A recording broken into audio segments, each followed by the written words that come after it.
Hello mga padaba, magandang araw. Luto tayo ngayon ng sotanghon, pero ang ilalagay natin ay laman ng isda para healthy naman, 'di ba? Para yung sa kung nananawa na tayo dun sa laging karne ang halo, manok, baboy, ganyan, gawin naman nating isda. Ang gisa na tayo. Ayan, bawang muna. Lagay tayo ng konting asin para masarap agad yung gisa natin, malasa yung ating sotanghon. Ayan, pisa-pisain natin ng konti yung bawang para humalo sa mantika yung lasa, bango.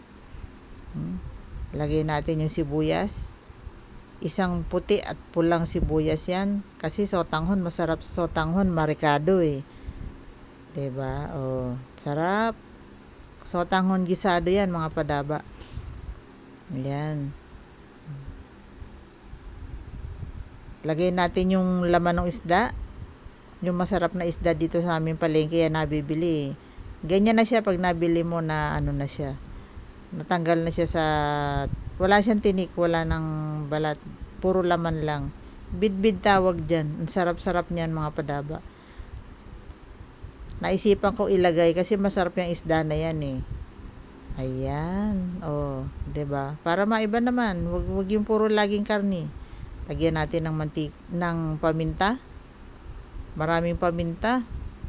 Oh, masarap yun din sa sotanghon na mas yung lasa ng paminta.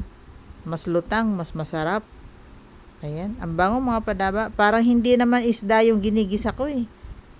Kasi wala siyang lansa, ang bango niya. Lagyan na natin yung atsuete. Magandang may kulay yung sotanghon, 'di ba? Masarap kainin. Pagka maganda kulay, kulay pa lang eh. Natatakam ka na.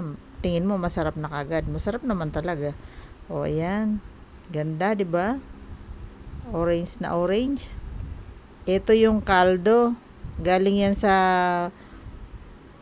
pinakuluan kong baboy. Kinuha ko, nilagay ko muna sa freezer. Tapos ngayon ko ginamit para sa sotanghon. Tapos magdagdag tayo ng tubig. Pinakulo ko na yung tubig na yan para dire-diretso yung kulo. Madali makaluto. Ayan. Takpan natin sandali.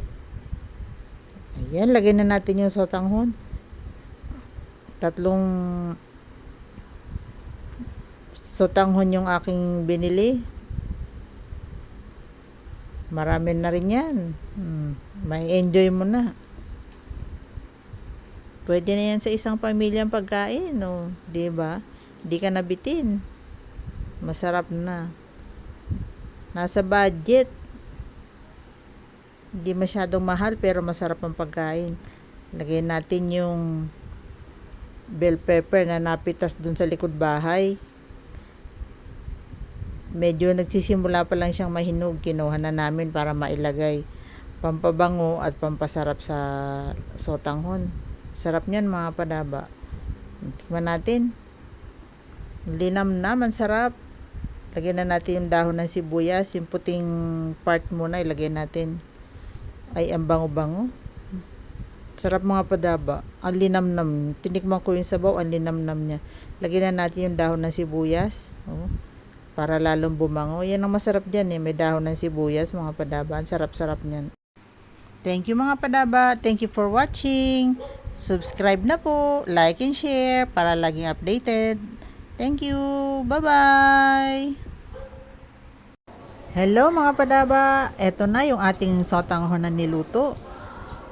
Tikman na natin. Masarap ito. Oh, ang sarap niyan. O, di ba? Kala ko kanina marami yung naisabaw ko. Pero sakto lang pala, hindi pala kayang lumabsan ng sotanghon. Gandang klase yung nabili natin. Oh, tikman natin siya. Lagyan natin ng sahog yung yung laman ng isda na isinahog natin. So, 'di ba? Pero tinikman ko yung sabaw niyan kanina. Ang sarap-sarap niya, linamnam eh. Ngayon tikman naman natin yung mismong sotanghon para malaman natin kung talaga bang masarap ang luto natin. Oh, ayan. Unang subo para sa inyo. Kain tayo. Mmm. Ang sarap nga. yung lasa na doon talaga sa sotanghon. Malasang malasa. Ang sarap mga padaba. Oh. Di ba? Approve. Sarap.